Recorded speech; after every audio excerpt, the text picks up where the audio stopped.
സ്തോത്രം. വേദപുസ്തകത്തിൽ അതേ യേശു കർത്താവ് ഏറ്റവും കൂടുതൽ ചെയ്ത അത്ഭുതം കുഷ്ഠരോഗികളെ സൗഖ്യമാക്കിയായിരുന്നു. 3.5 വർഷക്കാലം കർത്താവ് യേശുവിൻ്റെ പരസ്യ ശുശ്രൂഷ വേളയിൽ യേശു കർത്താവ് ഏറ്റവും കൂടുതൽ സംഖ്യയിൽ ഏറ്റവും കൂടുതൽ കർത്താവ് ചെയ്തത് മരിച്ചവരെ എണീപ്പിക്കുകയല്ല, 3 മരിച്ചവരെ എഴുന്നേൽപ്പിച്ചുള്ളൂ. ഏറ്റവും കൂടുതൽ കർത്താവ് ചെയ്ത അത്ഭുതം കുഷ്ഠരോഗികളെ സൗഖ്യമാക്കിയായിരുന്നു.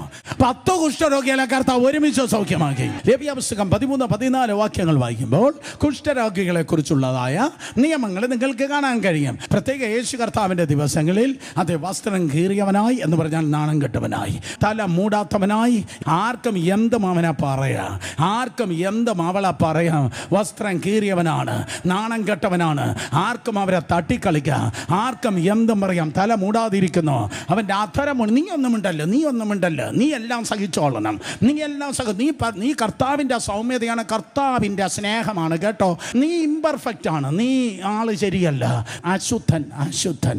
അങ്ങനെയുള്ള ആ പാർട്ടികളാണ് യേശു അപ്പച്ചൻ കൂടുതൽ സൗഖ്യമാക്കിയത്. സമൂഹം അതല്ലേ നിനക്ക് തന്നത്?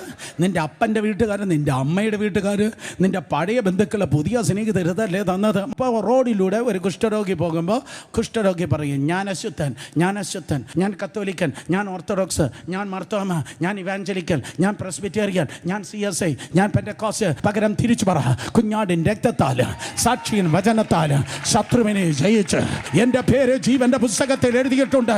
ഞാൻ ദൈവത്തിൻ്റെ പൈതലാണ്, പരിശുദ്ധാത്മാവ് എൻ്റെ മേലുണ്ട്, ദൂതന്മാർ എൻ്റെ ചുറ്റുമുണ്ട്.